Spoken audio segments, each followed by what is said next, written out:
Hello there, Alaskans, wherever you are. Welcome to the Must Read Alaska Show, coming to you from somewhere in Alaska. This is the place where we talk about, you guessed it, Alaska, where we keep the mainstream media on their toes and where we are standing up for what's right in a world run by leftists. You can find out more by heading over to mustreadalaska.com and also checking out the Must Read Alaska YouTube channel for some really great content. But first, let's get this party started.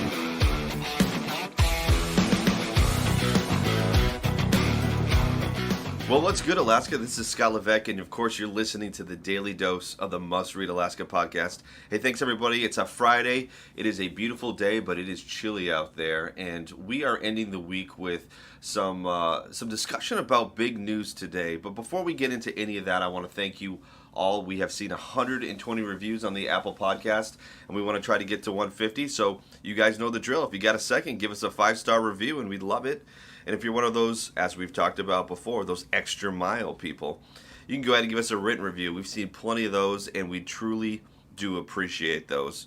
Well, as we move forward today, I just want to welcome again. It's not every day you get 3 times a week with Suzanne Downing, but here we are, and I'm excited. Suzanne, how you doing? I'm doing great, and I just want everybody to know I read every single one of those comments, and I appreciate them on the podcast. I really do, because we have fun doing this, but it's nice to know that people out there are listening to it. Yes, sometimes you feel like, are we in a fishbowl? But no, it is getting out there, and content, especially from you and everything that you've been writing, has been phenomenal. But today, the Rittenhouse verdict came in.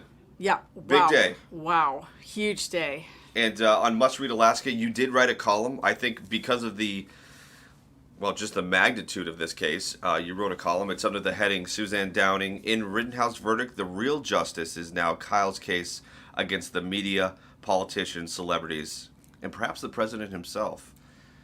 That seems to be a big question now, right? He's been found not guilty on 5 counts, right? He had 5 counts? Right, all 5 counts. And there were a couple counts that were already dismissed.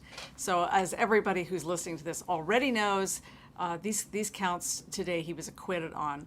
And so that's pretty much done. I mean, I think there may be sometimes what happens, you'll see a civil case brought against him, and that wouldn't surprise me a bit. But this is a kid who has been railroaded by the media, and the mainstream media convicted him long before he ever got to court and made him into the white supremacist that they decided he needed to be, poster child for white, powerful men in America. Is just a kid from the suburbs of a small town in Wisconsin who went into town, where his parents live, where his dad lives, to defend the town from being burned to the ground by Black Lives Matter and Antifa. All of these riots, Scott, that we saw last year that have magically disappeared now, because of course we don't see any of them anymore. Right. I still believe that these were fomented by outside, unseen hands that were trying to shape the election narrative. Because, boy, I tell you, the minute that Biden was elected, everything calmed down. That just doesn't happen. Interesting how that works. And I would agree with you. Listen, coming out of this trial, there's a lot of questions, and I think your article touches on it. What is Kyle's next move? Because we've seen this before from the media. Now, in your article, you do a great job of bringing it back. And if you guys do not remember, there's a gentleman, a young man by the name of Nick Sandman, who, if you don't remember, was a part of a video where it looked as if a American Indian was banging a drum in front of him, and he was just awkwardly smiling. And it sort of became the nexus of this idea of Trump, because he had a Make America Great red hat on. He was standing on in D.C. I forgot what monument was it. The Monument? Lincoln Memorial. Yeah, Lincoln Memorial. And they use this. They use this scene, this video, without any context, just the video short clip itself, as sort of pinning him again. That lovely word, white supremacist, Trumpism, everything. So everything that Trump, at least the media, put negative in terms of. What am I trying to say here? All of the negativity surrounding Trump was placed on this kid's head. And without actually having any evidence, knowing any part of the story, but just saw this short clip, he became the nexus of all that. Well, come to find out, all that changed once you saw other angles in longer sections of the clips that we did see, where the gentleman was actually being aggressive. He went for Nick. He stood in front of him. The narrative completely changed, or at least should have. But what ended up happening? Well, so with Nick Sandmann, as people remember, he went to a Catholic school. He was in Washington D.C. He was there to take part in a rally that was a pro-life rally, and the kids from that school that went up on the bus and vans to do what Catholic kids do. Is they go and basically rally for life for the unborn children, right? Mm-hmm. Absolutely, perfectly good kids, and the Native American man was pounding a drum in his face and being aggressive with him. But the way they clipped that video of him made it look like maybe Nick Sandmann was the aggressor. And then they said that smirk. And then you had members of the media saying, have you ever seen a more punchable face? Oh, yeah. Things like that, where they really went after him. He's a teenager, and they went after him viciously. And then once all the rest of the footage came out, Sandmann, he sued the Washington Post. He sued CNN. And I tell you, we don't know what the amount of the settlement was, but we know that he was looking for a lot of money, $250 million, I think, for reputational damage for defamation. Mm-hmm. And he settled. So he settled for some amount, and he is now very successful going to school and going to college and still speaking his mind. But he has had a real taste of what it's like when the mainstream media goes after you without any supporting evidence. And this is what Kyle Rittenhouse has also faced. And we've seen it for over a year and a half, where they've just brutalized this poor kid. And most of America does not know who the kid is, because I talk to people who get their news from the mainstream media, and I've asked them, I've said, this was a week or two ago, and they just read regular newspapers and they listen to NPR. And I said, do you think that this Rittenhouse kid will be convicted? And they say, yes, he will be. Based on what they're reading and based on what they're hearing in mainstream media, they believed he would be convicted. Those who were following the case have a completely different viewpoint on it, because they're following it very closely and they're paying attention to the constitutional question about his right to bear arms, whether or not he was entitled to have that weapon, whether or not he was defending himself. It's not illegal to walk down the street with a firearm. And so those who are more constitutionally minded really thought it would be an injustice if he was convicted. But it depends on where you're getting your news from. If you are surprised by this verdict, maybe you should look at where you're getting your news from. Oh, absolutely. I think, like you said, the difference in the narrative between you actually watching the trial, and I watched quite a few days of the trial, including some of the massive blunders by the prosecution and some of the almost unconstitutional questioning, including bringing up the fact that Kyle decided to use his Fifth Amendment right, which is completely out of bounds for a prosecutor to bring that up. And the judge said so and said they were bordering on the line of a mistrial. And I believe the defense actually tried to get a mistrial, including with prejudice, which would mean you can't retry him again. All that to say is, if you were watching the trial, you're absolutely right, Suzanne. There is no doubt that it would have been an absolute injustice for this kid to be guilty of any of the counts that were in there, particularly all 5. But if you're not, if you're listening to CNN, MSNBC, if you're reading the New York Post or the New York Times or the Washington Post, or maybe even your local newspaper if they're covering it at all, you would have a very different outlook of what's going on. Matter of fact, you may even have misinformation about the case. Absolutely. And in fact, the media was piling on. They basically said after his acquittal, they said that one MSNBC headline reads, Kyle Rittenhouse trial was designed to protect white conservatives who kill. So this is MSNBC doubling down on what it had already decided. And then you even have a president who has said that Kyle Rittenhouse was a white supremacist. And there's no evidence of that. And so you've got Joe Biden now saying the verdict in Kenosha will leave many Americans feeling angry and concerned, myself included. We must acknowledge that the jury has spoken. Now, he's saying that as a president, but when he was a candidate for president, he was not vice president, he was a candidate, he said that Kyle Rittenhouse was a white supremacist. And so I think that Kyle actually has a case against Joe Biden as a citizen for defamation. Well, and not only that, but as you read through a lot of like CNN, MSNBC, listen, you have to be smart nowadays when it comes to the media, because what they do is they do this kind of indirect connection. So right now on on CNN, the top part will be all about the trial, but you scroll down just a little, and then you start to see things about race in America. You start to see headlines like some in white power movements are turning on each other with a spectacular bitterness in court. All this to say is that there is a narrative that is being crafted out there, and it's not as if the media is learning from their mistakes, particularly with Nick Sandmann. How do you say his last name? Sandmann. Sandmann. Okay, I'm doing it right. No, they made the same mistake in this case, and so you and I had this offline conversation of where's the accountability? And I'll give you an example. Now I'm trying to remember how to say her name, but Hannah Jones, and I think her name is Nicole Hannah Jones, from the 1619 Project. Oh, right. From the New York Times.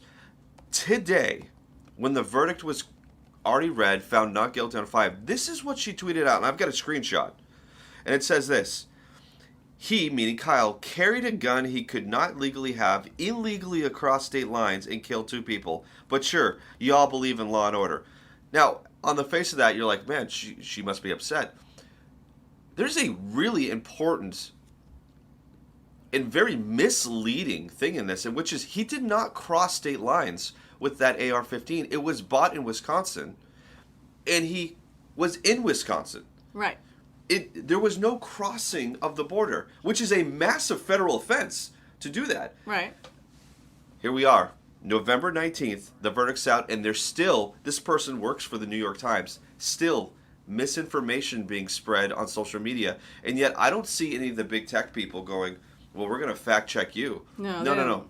They're in charge of fact checking. The New York Times and Politico and PolitiFact and all these, those guys are in charge of the fact checking, and they're going to tell you what's right and wrong. You know, the other thing that you're not seeing is on the very same day, that is today, which is the 19th of November, that Kyle Rittenhouse was exonerated for his actions on that night in 2020. There was another man who also was acquitted. And his name, you're not going to hear about this guy named Andrew Coffey IV. Why not? Because he's black. He was exonerated today in a trial that took place same time as Kyle Rittenhouse over a 2017 raid in Indian River County, Florida, Sundown, West Palm Beach area.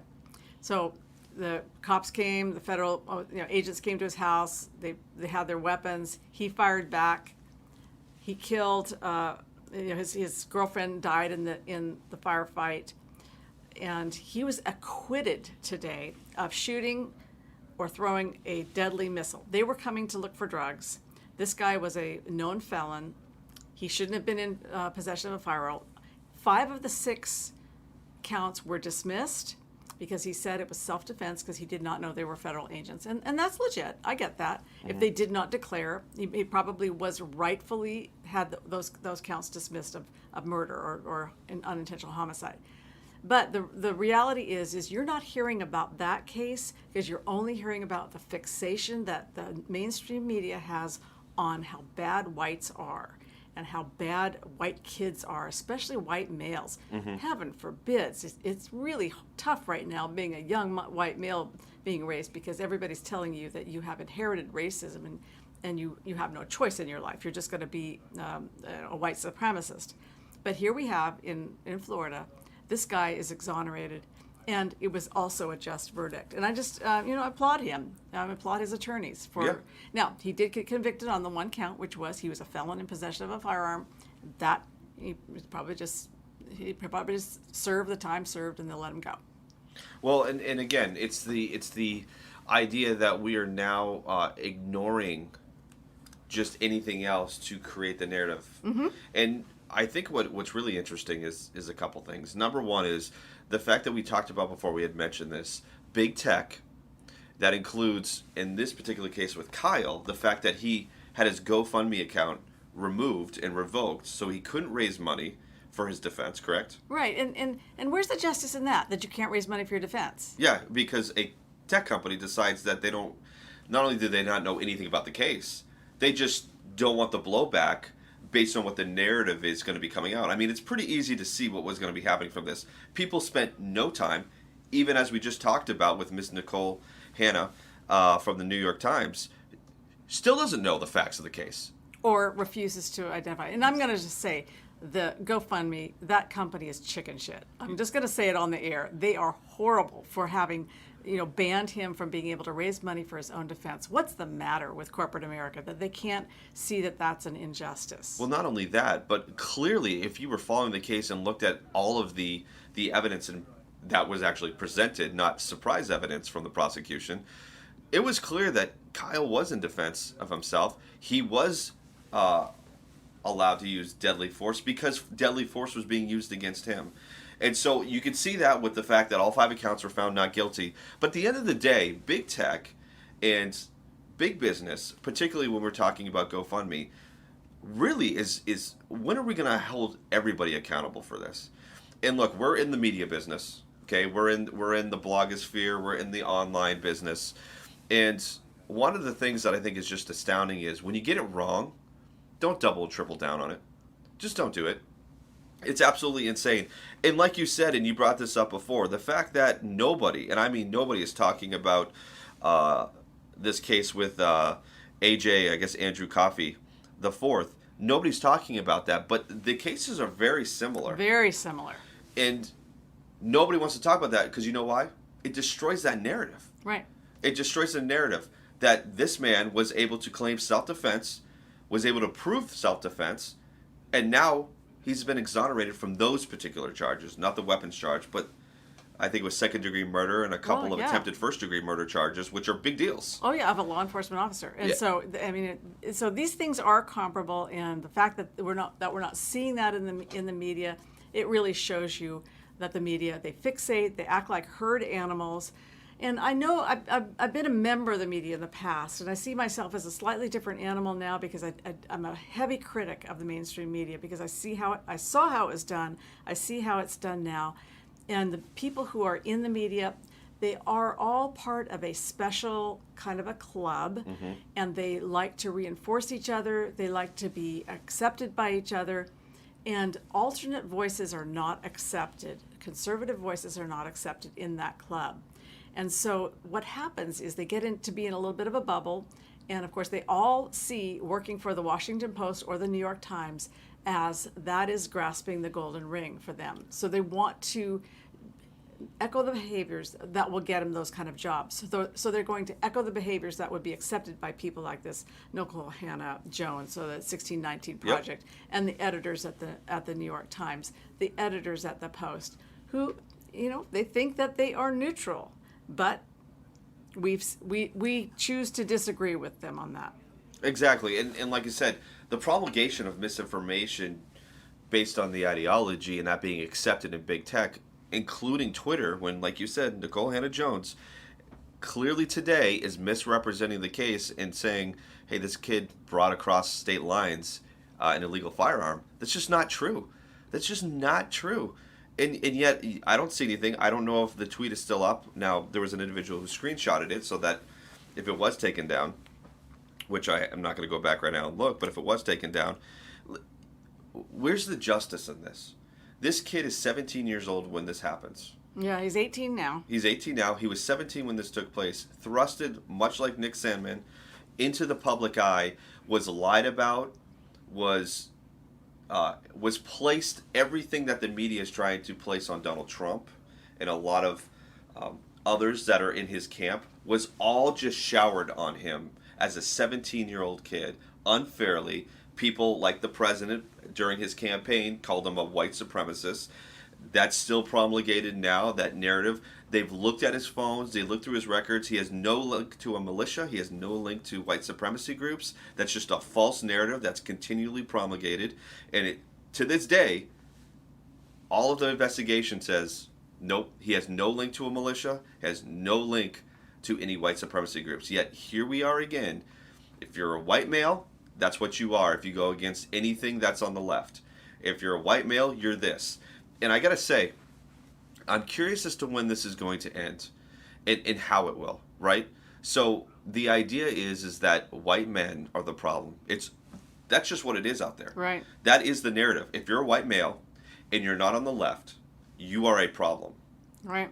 That's true. When will the media learn their lesson? Until they get sued every time this happens? Until they don't understand that innocence until proven guilty is a part of our justice system? Because for Kyle and for Nick Sandmann, that wasn't the case. They were not innocent until proven guilty. They were convicted until proven innocent. And this is what big tech, this is what mainstream media has done now. They have become caricatures of themselves, placing these kids and others in terrible situations, and they deserve what they're about to get. Oh, what they're about to get is a lawsuit. And so Nick Sandmann wrote a column in the Daily Mail in England, in Great Britain there, and it was about how he had sued CNN and Washington Post. Now, he cannot divulge what the amount was that non-disclosure it was a non-disclosure. But what he did say is, I am there for you all the way, Kyle Rittenhouse, because what they did to you is what they did to me, and you need to sue them. And so Kyle his lawyers need to make a list, check it twice, and what we all want for Christmas is we want to see MSNBC, CNN, Washington Post, New York Times, Politico. We want to see them all on the list of organizations that Kyle Rittenhouse and his family will sue. And I think that every person, every red-blooded American would love to donate to a fund, to a defense fund, to help him sue the pants off those people. Because I think the only thing that'll make a difference is money talks. The people who own those companies is Jeff Bezos, who owns the Post, and money talks. And let's challenge them and make them a little bit more careful next time. It's going to take a while. Like you said, will anything change? The only thing that changes is to have to help somebody like Kyle Rittenhouse make the case that it was reckless disregard for the truth and that they were on a mission to assassinate his character. Now, before we go, I want to make sure that listeners know that he's a young man. He's going to have a lot of people wrapping their arms around him. I think he's going to come out of this fine because if you looked at him while he was on trial, he's a man of character and he has a deep, deep conscience. And so I think what we're looking at is a true red-blooded American who's got more moxie than most of us put together. I don't know any of us could go through what he went through and not at 17, 18. And hold ourselves together. And as a mom, I will tell you that I have now watched the verdict read today in this Rittenhouse case. I've watched that verdict read more times than I have watched the fall of the Twin Towers. I watched the Twin Towers fall maybe twice or three times, and I said, that's enough. I don't think I ever need to see that again. Right. But the injustice to this young man in the prime, what could be the prime of his life, I really think will be something that propels him to greatness. And I really hope that we see him go to law school. I'd like to see him become a constitutional lawyer, and I'd like to see him go on and do really great things for America. Well, I can tell you this. When Nick Sandmann was a part of this group of young, white, teenage boys that was thrusted into the public eye and thrown every name and every trope you could think of because he was a Trump supporter, I thought that was only going to be a group of one. Well, they are doubling now in their groupage, and now you have Kyle in there. And my fear is that this group isn't going to go away, that there will be more instances where these boys, or anybody that for that matter, there should be nobody that has no opportunity to show their innocence and prove their innocence before people start labeling them things. And to this day, like we talked about with Nicole Hannah-Jones and many others, I just saw in The Independent put that the fact that the two victims that were killed were black.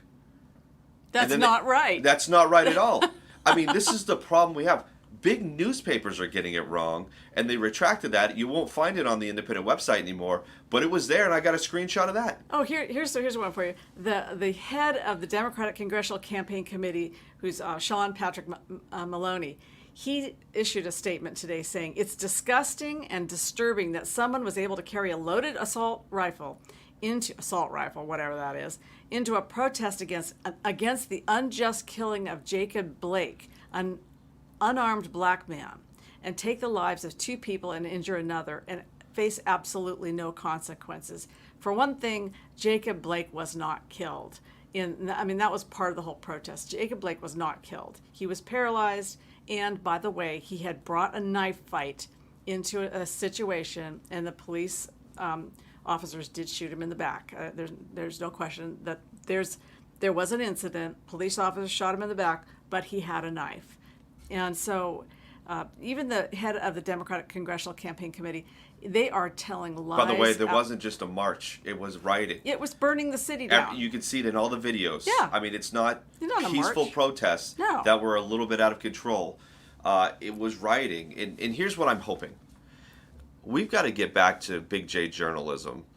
If you're going to write for a newspaper, you got to be as objective as possible. And more importantly, you got to provide real facts, not just the subjective facts you want to share or things you want to make up. I think it's more important than ever that you provide the facts. And that's what we expect from Big J journalism. We expect that. Well, at least we were brought up to expect that. That's not the case anymore. And I don't know what else you can do. I mean, Americans, you read me the poll. What is it? Americans, over 50% of Americans distrust the mainstream media. What was that poll? I think 58% of Americans now mistrust the mainstream media, and that's profound. I mean, one of these days I'd like to retire, but if the mainstream media would please pull itself back into traditional journalism and doing its job and not this advocacy media, you wouldn't need something like Must Read Alaska. You would be able to depend on them. But at this point, they have lost all credibility with conservatives. I mean, 80-90% of Republicans do not trust the mainstream media. That is a huge problem for the newspaper organizations. I wanted to mention before we go that that Kyle Rittenhouse is going to be doing his first post-trial interview. It'll be on the Tucker Carlson show.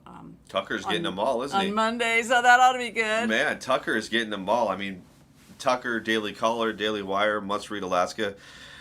You're right, and I agree with you. However, Must Read Alaska plays an instrumental role in Alaska when it comes to news and providing a much better and well-rounded picture of what's going on. And I say that because I have people that come up to me that recognize my voice more than my face or writing at this point and say, we appreciate what you do because we don't hear what you're telling us. We don't hear those facts. We don't hear the full picture of what's going on. Instead, we just hear what is being promulgated from a particular narrative and a particular viewpoint.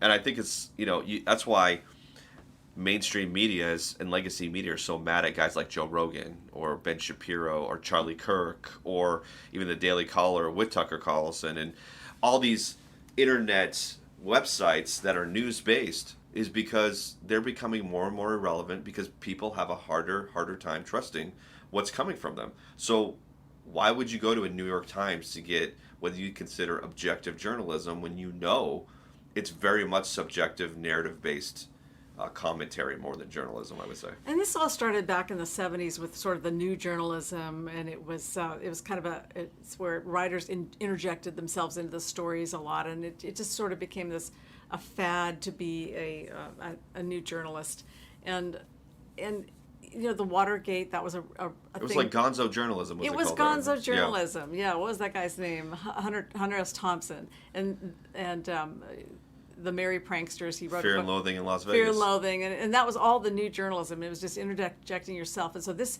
once it started, it opened the floodgates, and it's been more and more and more prevalent instead of doing straight reporting. So the history, I hope, will not be kind to this era of journalism. I hope that it will be revealed someday about what these writers are doing, what these producers are doing.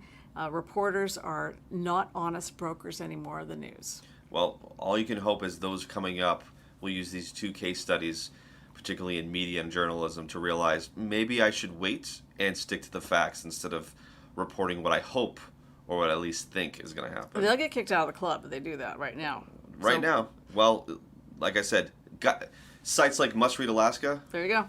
Are the next wave. And you look at that, and Must Read Alaska online, I mean, it's pretty much just me generating the content, and I maybe do 3 or 4 or 5 stories a day. Sometimes I'm having a good day, I get 7 stories out the door. I work awfully hard, as you know. But I don't have 15 writers on staff and photographers and webmasters. I mean, this is really a shoestring operation. So just want everybody to know we really appreciate your support. We have about 40% of the views that the Anchorage Daily News has, and we're pretty proud of that. I mean, yeah, we're never going to beat the big boys because we don't have the staff, we don't have the resources, but we're holding our own, and we're going to keep fighting for the truth. And whatever they do, we're going to pick it apart, and we're going to let people know when they are running a racket. Absolutely. Well, guys, that's about it. We talked a lot. It was a great Friday podcast. I really appreciate it. Yeah, absolutely. But listen, like Suzanne said, we are a minimal team. Suzanne puts out a ton of content, and I'm trying to make sure that we put out the content for your ear nuggets there, some audio ear nuggets. As much as we can possibly do that at minimum 4 times a week with this podcast. But if you want to help support us, the easiest way to do that is to go to mustreadalaska.com. Up at the top right corner, you can see where it says Support Must Read Alaska. Every bit of donation helps to keep this operation going. Even though we are a small team, we do a lot of work behind the scenes. We have Suzanne who's writing, like she said, anywhere from 5 to 7 columns a day. And we're also trying to produce this podcast, and maybe even, who knows, in the future there might be a video. I know some of you have asked, can I see the voice, the face of the voice that you hear? Well, I don't know if you're going to want to see that, but you may well in the future.